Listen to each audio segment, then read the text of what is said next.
Hi, everyone. Welcome to Conscious Conversations. I'm your host, Katie Augustyn. So, I'm the founder of the Transformation Center, which is based in Westport, Connecticut. And, in addition to the individual coaching and healing sessions that I do with people, I also love to host other practitioners for workshops and classes. We even have sound baths in the backyard during the warmer months. And a lot of classes on Zoom. And once a month, we have a shamanic clinic on Zoom, which is a great introduction to shamanism. If you haven't experienced it, you get a half-hour healing session on Zoom, and it's very, very effective. So we're going to put up the information for our contact, and everything is really on the website, transformationcenterct.com. We have a calendar of events. You can register right there. Lots of information. So check it out when you get the opportunity. Because it's really all about helping you to discover who you are, to develop that self-awareness, to really let go of those limiting beliefs that could be holding you back. And from that place, you can consciously create a life that you love. So reach out anytime. I also offer a half-hour free consultation over the phone. So I'd love to hear from you. So thanks for being with us again today. And I'm very excited that my guest tonight on Conscious Conversations is Andrea Anderson. Welcome to the show, Andrea. Oh, thank you, Katie. It's great to be here. I appreciate it. Thanks for driving down to be here in Yeah, person. absolutely. This is much better than Zoom, I think. Yeah, I agree. Yeah. So I'm just going to read a little bit about you before we get started. Okay. So Andrea is a mom, a wife, and a business owner. She's a health and emotional wellness family manager and a coach. And her personal journey to help her sons improve from neurodiversities is what brought her into this work that we're going to hear all about in a few minutes. And she now applies all the methods that helped her and her family the most to now help other families feel more at peace, more deeply connected, gain greater health, and begin to help their kids to thrive. Yeah, so it sounds like amazing that you're doing this. And I'm really fortunate. I met Andrea just a couple of weeks ago up at Newtown at Sticks and Stones. Yep. Which is a great facility, right, for adults and kids. Yeah, I agree. Yeah. When my kids were younger, we used to go for hikes there quite a bit. Yeah. It was always nice just to explore the grounds and, of course, to be outside. And there's a lot of space there, so it's a great spot. Yeah, and they have programs and workshops. Yeah, they actually do very similar stuff to what I do at the Transformation Center because they host other practitioners. They have events. Every weekend there's something going on there. Yeah. Yeah. That's great. It's a great place to connect. So I'm glad I got to meet you. Yeah, same here. And we really did immediately bond, I think, over what you do. Yeah, and so I wanted to, have you on the show to talk about that and help other people. Yeah, thank you. I appreciate it. Like I said before, it feels good. So I know I already said that you got started in this because you had personal experience with it. Yeah. Do you want to share anything about that? Yeah, absolutely. So, so what happened was when my sons were much younger, young, like toddlers and that age range, I noticed, especially with my first son, that there was something going on, and I couldn't quite pinpoint it, but his behaviors would shift. He'd seem one way for a little while and then flip out and have temper tantrums and go into a whole nother space. And being a new mom, I thought, okay, there's more that I can learn here. Must be some sort of behavior modification, something that I don't know about, that if I do this differently, I could help him. So that was the beginning of my search for me to try to show up differently to help him. And then I started to realize when I was applying the things that I was learning that they'd work sometimes and not other times. And it was like a light switch for him. Like he was okay. And then big fits or anxiety or super hyper and just different behaviors that I really had a hard time controlling. So, and everybody's like, don't worry, he's just a boy. And I thought, he is a boy, and I have a lot of grace for that, but I couldn't pinpoint what it was, but there was something else stirring in me saying there's something else. Well, probably your mother's instinct told you something else. Something, right. Yeah. And at that point, I couldn't even verbalize that to anybody else. Every time I did, I felt like I sounded ridiculous and I was a new mom and had no clue, right? So part of me felt like that, and the other part of me is like, no, something's happening. Yeah. So fast forward, my second son is born. Everything seems pretty good, and then he started to show signs of other things going on, to the point where it's one particular day he basically lost all his mobility. He was very young, very young. He was, at that point, he was only 7.5 months old, but that one was very obvious that something was going on. Yeah. So we rushed him to our pediatrician, who then had us rush in to see, well, not rush, but quite quickly got us an appointment with a neurologist. So we got to have his brain examined and this and that, and everything looked good. But I still left with this feeling of something's happening and I don't know what it is. So I just started to take matters into my own hands and decided I feel there's something, so I'm going to see what I can do for this something I have no identifier for, right? I didn't know what it was, but we'll just call it a variety of neurodiverse symptoms, right? Okay. And so I just started to learn what I could do to help them with these symptoms that I felt like weren't, that could be helped in some way, shape, or form. Okay. Meanwhile, at this point in time, I was functioning from, I need my kids to fit in, I need my kids to behave, I need my kids to be the things that I've been, because that's the right way to do it. Gosh. And I put this in quotes because these were the earlier days of my journey, right?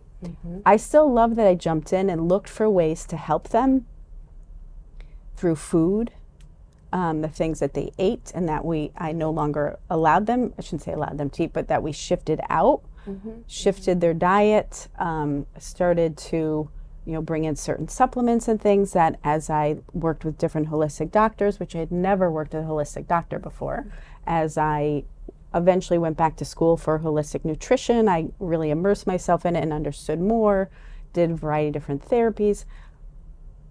I was willing to do what I resonated with and what felt like it would be helping them. And their behaviors and things started to shift and subside, and things started to improve. And then came the experience where I needed to also look inward. It wasn't just about helping them show up differently in the boxes. It was also about starting to question and understand humans and society in a deeper way that I hadn't before. And what I mean by that is, an example would be something like, okay, kids going to school. We're supposed to sit and be quiet. We're supposed to listen and follow the teacher. We're supposed to do, right? All of our little boxes. And it's like, well, wait a minute. I know I'm helping my sons, and now they can sit longer, and now they can focus better, and now they can do all these things. But they still aren't all the way there into that box, and that's okay. Because what if we didn't expect kids to sit for so long? What if we gave them a lot of freedom and permission to be outside a lot during the day and move their bodies? And then, what are they showing us is what I started to learn. What are they showing me that is important for me to understand, not only for them, but for myself and for us as humans in a society, right? So it went much deeper over time. Not initially, it was let me fix them. And then I learned later I don't need to fix them, even though I did help them, if that makes sense. Yeah? Yeah, no, it totally makes sense to me. Because that's what we were, taught. Yeah. And as parents, we weren't ever, nobody ever told us that it was okay for our children to be different. Yeah. And if we don't believe that, then they're not going to believe that. Yes. And that's how it starts, because society, tells us certain things and we believe it. Without a doubt. Yeah. And so I have goosebumps because if we are looking to help our kids, the goal is to help them, great intentions, right? So they can have a smoother, easier life. However, they see it as them needing to be fixed. And when they feel like they need to be fixed, they feel wrong and not enough. Exactly. So they get that message something's We don't wrong. do it on purpose. No. It's inadvertent. We are just trying our best to show up in the best ways we can because we're looking at all the other people in our world and we want to be accepted by those people. So we want our kids to be accepted. It's this whole story. And what happens is, so then we go to them and go, let me help you. Beautiful intentions. However, now they take on the cloak of, I'm not enough till I show up in these other ways, till I do these things. And some of these kids will have none of it. They're like, F that, I'm not going to do that. Yeah. When I was able to understand and see what was going on for them and have more compassion and understanding and actually let go of the need for them to always fit in those boxes, we connected much better because they didn't feel like they were wrong. They felt my love and understanding. And now we could move forward in ways that I would look to see what would better support them. And they would show me and tell me what they needed more. Because now we could have an open dialogue. Right, and because now they can open up and feel seen and understood. Yes. Where, I think I had a similar experience with my son growing up, and I think he internalized that something's wrong with him. Yeah. There was nothing wrong with him at all. Right, He was just different. And at that point in my life, I didn't understand that different is good. Yes, me too. I thought, and he got that message too, that different is not good. Yeah. And that's where it starts. But right. It's great that you were on that journey and that you learned so much. Yeah. Pretty quickly, it sounds like. Well, this was several years. And a lot of bumps and mountains. And then we had, lots of coasting in there too. So it was a combination. Okay. But I will tell you, the food made a huge impact on them and myself. Shifting our food set us up to be able to handle our emotions, all of us, where we had a greater access to a broader range of emotions versus knee-jerk fits, right? Which we went through a lot of in the early days, like a lot. And I'm not telling you they all went away once we ate certain foods. It just got better and easier. Yeah. You know what I mean? Starts the process. Yeah. And then it was mindset tools and nervous system regulating tools and other things that I learned along the way for me and also for them. Like there are times when it was all about them and then it was like, oh, I need to be doing this because the way I'm parenting now, I don't feel good about that. My heart feels uncomfortable and it's hurting for the way I just handled that exchange. What else can I do? Yeah, right. Yeah. Plus they look to us as role models. In addition to their interactions with us, they see us interacting with other people. Yes. Yeah, right? Absolutely. And then there's this other slant. Like the obvious one is, okay, it doesn't feel good to yell. It doesn't feel good to have my own fit. Here I am getting upset with them for having a fit, so I'm going to have a fit back to calm them down. Makes zero sense. And I was catching myself in that loop, like, you listen to me. No. How about you look at yourself and see how you can do this differently? I wasn't wrong or bad. They weren't wrong or bad. We were just learning together. Well, you were caught up in the whole dynamic. Yeah. So it's good you could step out of that loop. Well, I would always afterwards be like, okay, what can I do? How can I do this differently? What is there that I could do? And so I did a lot of researching, a lot of book reading, a lot of doctors and different therapists. And I was open and I was a sponge. And I would experiment to see what worked, what didn't. But often I started to follow my intuition, meaning the thing that felt right to do, I went that way. And that way, and that way. And as I did that, ideas and information that was really helpful for them and for me came through much more, much smoother than if I just tried everything, which I kind of started to a little bit in the beginning, right? Well, sure, because we have to start somewhere. Yep. And, I think that's really, really important to me. Hearing you say that you followed your intuition, because that's basically one of the things that I teach people is how to do that. Yep. And help them to do that. And because to me, intuition is like it's direct communication from our higher self, from our spirit realm, from our creator, all of those things. I agree. That's we're spirits, right? Mm-hmm. In a human body. Yeah. So once you open yourself up to those channels, it feels like that was really important for you as well. Yep. Yeah, absolutely. It was. And it's just, and when we follow our intuition, which is that internal nudge or that feeling of, the way I like to think of it is, when you're following your intuition, which is what's true for you, things feel more easeful. Not always easy, but more easeful. So there might be a challenge in what you're noticing would be the better thing to do, that you're inclined to do, but do it anyway, because you're meant to meet that challenge, right? Yeah. And it's going to be the more easeful way for you than if you try 20 other things and think, no, I'm not going to do that. And we do that a lot. And all that happens when we don't follow intuition is we just make life harder for ourselves. That's all. That is so true. Yeah. That is so true. Yeah, I love that you said that. Yeah. Yeah. It's not wrong or bad. It's just harder. That's all. Yeah. Yep. It is. It is. Yeah. It is. And it just doesn't feel, like you said, it doesn't feel easeful. It doesn't feel smooth. Yeah. Any of those things. Yep.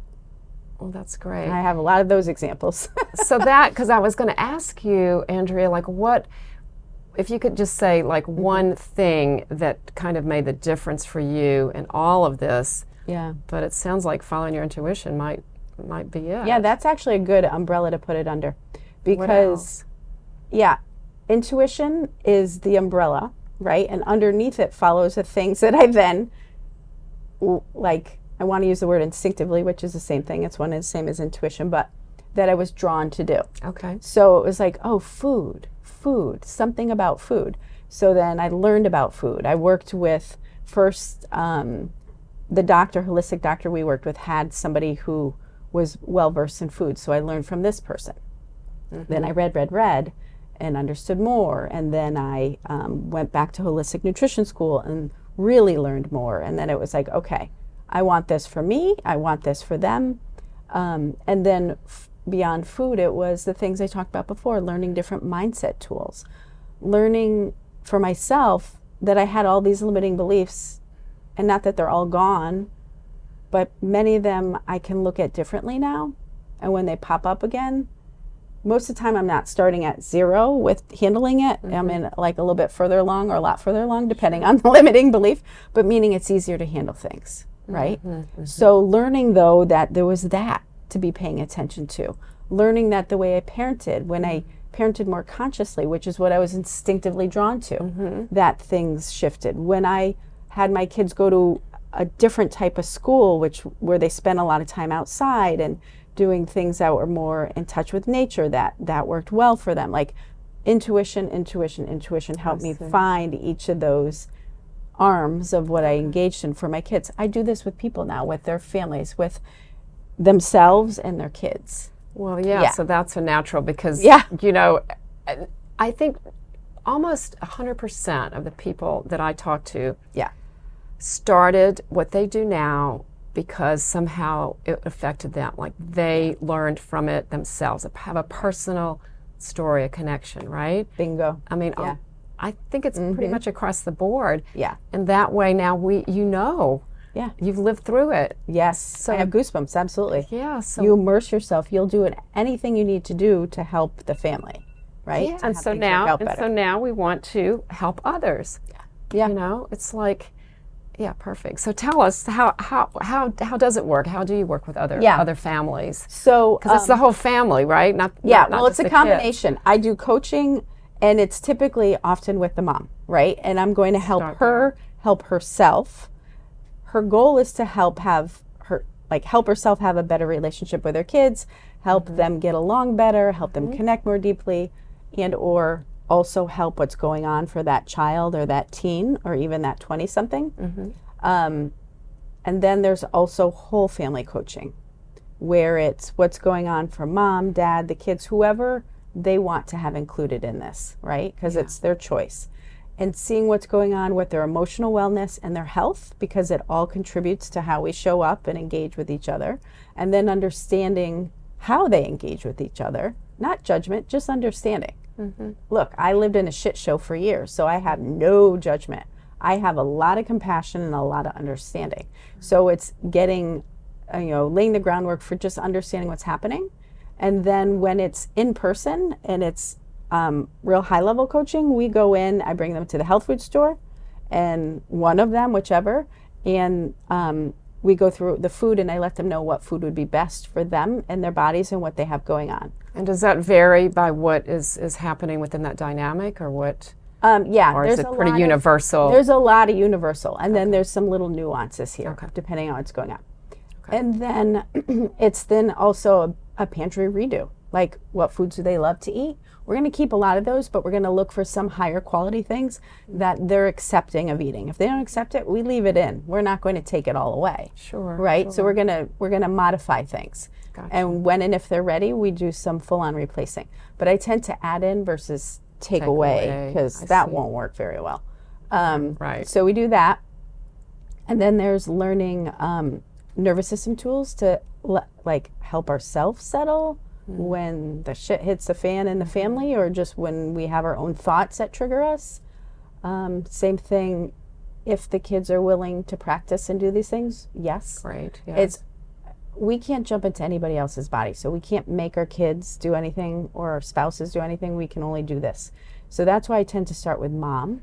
And for those in the family that are interested to be included, we do that. Is it because usually the mom is the most motivated? She's the one who usually comes to me, who has this instinct of, I want something that feels better for me and my family. Yeah, and often very motivated, yes. Yeah. So that's a good place to start. Yeah. And then, and that's like in-depth coaching and family management of health and emotional wellness. And then there's coaching, which is, we can do that, but a modified version of it, right? So, and often that's usually just mom and a child or kids that are being addressed in that scenario. But it's all workable depending on where somebody's at, if that makes sense. Yeah, no, totally. So you're flexible depending on the situation, what's needed. Yeah, I mean, like all coaches, obviously. Yeah, right. That's what we do. Yeah. So, and do you usually find, because you didn't mention your husband or the whole time, so I don't want. It's okay. What about that part, though? Well, I mean, do the dads typically? Do you find resistance? Yes. Like, how would you characterize it? I guess. Yeah, resistance. Just curious. For sure. In my particular situation, my husband didn't want to have anything to do with it other than it was for the kids and not for himself. Because I think what kicked in for him was self-preservation. I don't need to do everything my wife is doing. I don't want to change. I love my food. I love all this, and I don't even really want to be helping my kids because it's a pain in the butt. Not that he didn't want to help the kids, but he didn't want to have things be harder. Change himself in order to help them. Okay. He came around when he wanted to come around, and that was okay. Yeah. In the early days, especially when I went back to holistic nutrition school, he kept hearing an earful of things in food, and he said that, about food and what it does and this and that. It had him dig his heels in the ground even further, and he really became hugely resistant to changing his food. So it was me and my sons. Yeah, that was okay. We still created great results. Things still shifted. And then over time, as he saw and learned, not from me, but hearing it in other places, if I don't eat the gluten, I feel differently. I show up differently. Well, I don't freak out as much. I mean, that's all the things, right? So he had his own experience with it, and that was okay. And I do find more often than not, the spouse doesn't always want to participate, just to be honest. Yeah. There are times when it is a yes, and that is beautiful, but it's okay. I made huge shifts in my family's life, and my kids' lives, and my life, just by doing what I could do for the people who are open and receptive to it. Well, I mean, right? that's an example for everything. Yeah. We do what we can do with what we have. Exactly. And it was good. Yeah. And he was exposed to it so much and heard so much and saw so much, and also saw our sons go from one place to another, that things started to shift within him, and he was more open to trying things. Yeah, which totally makes sense, because, our unconscious mind is always looking for evidence. Yes. So, true. And once it sees it, then it can open up a little bit more, and I think that's and when somebody doesn't feel forced into something. Well, exactly, because there's no way that you can help someone if they don't want to be helped or don't think they need help to begin with. Yep. Which in his case, I totally get that. And days. I don't mean to, badly characterize men or anything. No, I'm glad you brought this up, though, because it's a really good question that you initially said, well, what about your husband? Perfect, because this is true. A lot of times we think, it would be so great if everybody did this in the family, and it would, but it doesn't have to. Yeah. Yep, absolutely. Yeah. And the less we try to include the people and judge the people for not being part of it, things go smoother for us. And they're going to, chances are, become more accepting sooner rather than later. Right, because just like we know when we start to change ourselves, then the world around us starts to change. Yeah. Sometimes through no effort of our own, other than just being who we are. Totally, I agree. Yeah, and being happy about it and being accepting and loving no matter what. You know, that's sometimes it's a challenge, but I've found that it's really works. So, and that's part of what I teach as well. Like that's in there too. Acceptance of them, of the kids, of ourselves, of our partners, spouses. Acceptance for where everybody's at. Yeah, radical acceptance. Yeah. You know, there was one thing that I learned in one of the trainings I did that was about choosing. Yeah. And we do need to wrap up in a minute, but I'll just share this. You might have read it already. But if you focus on, it could be a person, it could be a thing, it could be a situation, whatever, and you just say, I choose. So it's in this case, I choose my son exactly as he is. Yeah. And exactly as he is not. Yeah. And then this exercise, we just wrote it down, you know, and said it out loud to ourselves enough times to feel a shift. Yes, I know what you're talking about. And that really was so helpful for me many years ago. Yeah. So that's just another tool that we have at our disposal because, you know, they are who they are. And by us choosing them, which goes a little further than accepting, you know. I do. Yeah. You can feel when there's an internal, you can feel relief happen within you. And when you've hit even a little bit of relief, you know that you hit the truth, like a deeper truth that this is all okay. That the mind is making it worse than it is. That's part of this whole situation here. That's beautiful. So I'm so happy you're doing this for so many people, Andrea. Thank you. Yeah, thank you too, Katie. I appreciate being here so much. Thank you. We'll stay in touch. Okay, sure. Sounds good. Yeah, and thank you to our audience for joining us today. You know, I hope this was as helpful for you as it is for me to hear. Yeah, and be in touch with Andrea. You know, we can put up her slide one more time, I think, before we sign off, and just let her know, you know, whatever questions you have. I'm sure she'd be happy to answer them. So, absolutely. Thank you guys for listening. I appreciate it. Yeah. All right. And thank you to the Westport Library, David, and Verso Studios. Bye-bye. Namaste. Namaste.